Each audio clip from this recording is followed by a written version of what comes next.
people have been trying to figure out how to solve the problem of conflict within society.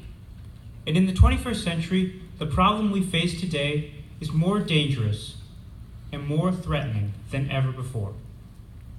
According to Euronews, there were more than 1,200 terror attacks in 2016, killing more than 10,000 people. According to the CDC, someone dies by violent crime every 10 minutes. The world is getting more violent by the minute. In a world where you have a 1 in 370 chance of being assaulted with a firearm every day, it's natural to wonder if perhaps there's a better answer to conflict, a better way to make our world safe. Is a world with 10 million soldiers really doing its job? Or is it perhaps simply perpetuating a culture of violence? In March of 2016, Mr. Nasser Abdu, a Texan U.S. soldier, became a conscientious objector after he decided that his military service was not in line and would not be compatible with his Muslim faith. He was quoted as saying, "Islam is a peaceful religion, it's not a religion of warfare. As a Muslim, I feel it's my duty as an individual to do this." Now, regardless of how factually unstable the statement might be, let's take a look at what Abdu and millions of other Americans believe. Pacifism is defined by Merriam-Webster as the belief that it is wrong to use war or violence to settle disputes. The basic principle behind pacifism, as it is recognized today, is that war is wrong in any and all circumstances in order to resolve conflict. There are many groups that practice pacifism, such as the Mennonites, the Amish, and War Resisters International. And with all the instability and violence in this world, isn't it worthwhile to at least consider their reasoning? Think about the logical extreme, for the sake of understanding the problems behind this ideology.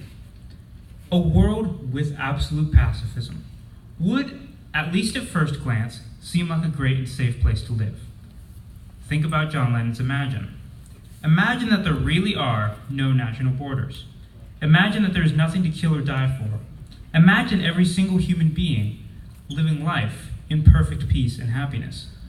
That seems like a world where everyone would be free, and where everyone, regardless of condition or social standing, would have the ability and the chance to flourish and succeed. However, we have to realize that no matter how hard we strive for peace, there will never, ever be perfect peace or unity in this world. Less than a year after John Lennon wrote Imagine, the terrorist group Black September broke into the dormitories of the 1972 Munich Olympics and took 5 Israeli athletes hostage. The terrorists were later killed by Munich police. In Cambodia, the dictatorship of the Khmer Rouge killed almost 2 million people in the decade that the song was popular. The facts speak clearly. There are plenty of people who don't care how much we strive for peace and are willing to use violence to get what they want when they want it. We would all be dead today if it was not for border security. And the logical extreme of pacifism would kill far more people than it would hypothetically save. But despite the opposition, isn't peace an ideal to strive for? Shouldn't we always seek to avoid war and promote peace? Is the killing of other human beings ever truly justified? We can hopefully all agree that war simply for the sake of war is baseless violence. Countries should not go to war without having a pretty good reason. Many people follow an idea called the just war theory, which is the idea that war is only justified in certain circumstances. In his book, Summa Theologica, the Christian theologian Thomas Aquinas describes the just war theory in this way.